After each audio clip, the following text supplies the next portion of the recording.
Dolly Dolfyn tot die redding. Dolly Dolphin to the rescue. Eendag, diep onder die see, het twee vismaats gesels. One day, deep in the ocean, two fish friends were chatting. Hulle gesels so lekker, hulle sien nie eers vir meneer Haai naderkom nie. They are so busy chatting, they don't even see that Mr. Shark is coming closer. Sê meneer Haai.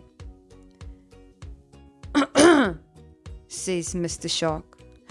Die visse skrik so groot en begin dadelik wegswem. The fish get a big fright and they start swimming away.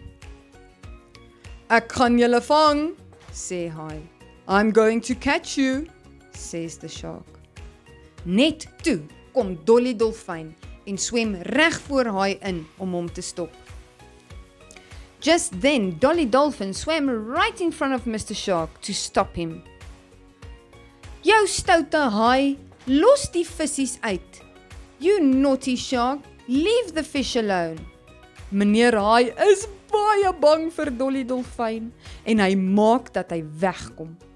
Mr. Shark is very afraid of Dolly Dolphin and he makes sure that he gets away.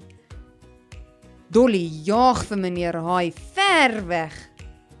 Dolly chases Mr. Shark far away. Sy kyk of sy die vissies nog kan sien. She sees if she can still see the fish. Sy sien hulle so waar en swem na hulle toe. She sees them and she swims to them. Moet nie bekommer nie. Julle is nou veilig, sê sy. Don't worry. You are safe now, she says to the fish. Baie dankie Dolly, baie dankie. Jy is die beste dolfyn wat ek ken. Thank you so much, Dolly, thank you. You are the best dolphin we know.